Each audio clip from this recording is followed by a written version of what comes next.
Naging maugong ang bali-balitang posibleng maging magkaalyansa sina Vice President Jejomar Binay at Batangas Governor Vilma Santos Recto para sa eleksyon 2016.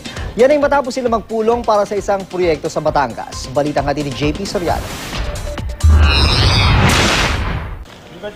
Si Vice President Jejomar Binay ng United Nationalist Alliance o UNA at si Batangas Governor Vilma Santos Recto ng Partido Liberal, magkaiba man ng partido, nagkasama sa pulong para sa proyektong pabahay sa 5 bayan sa Batangas.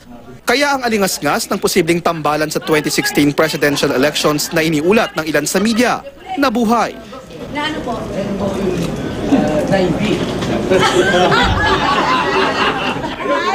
Pero ang tambalang binansagang Naivi, tinawanan kahit ni Binay na hayagan ng nagsabing gustong tumakbong Pangulo.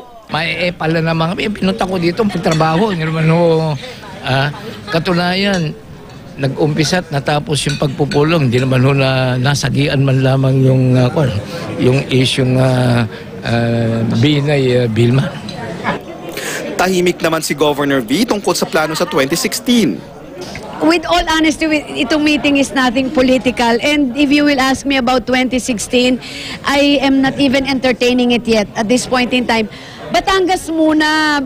Pero di itinago ni Binay ang kanyang paghanga sa trabaho ni Santos sa Batangas. Malaking bagay sa akin, no? Malaking factor sa akin na yung nanggaling sa local government.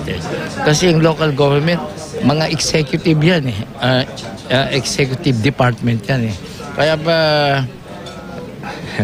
Kaya ba, iba na yung nanggaling sa local government. Kaya diretsahan ang natanong ang gobernadora, paano kung ligawan nga siya bilang running mate ni Binay?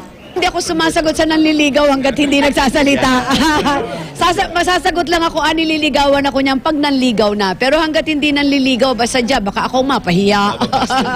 Baka mabasted ng mauna. Ito na ang huling termino bilang Batangas Governor ni Vilma Santos. At bagaman kapwa itinanggi ni na Binay at Santos na pwede silang magtambalan sa 2016, hindi naman nila sinasabing imposible itong mangyari. Dahil ika nga sa ating politika, wala namang permanenteng magkakampi. Mula sa Batangas, JP Soriano, GMA News.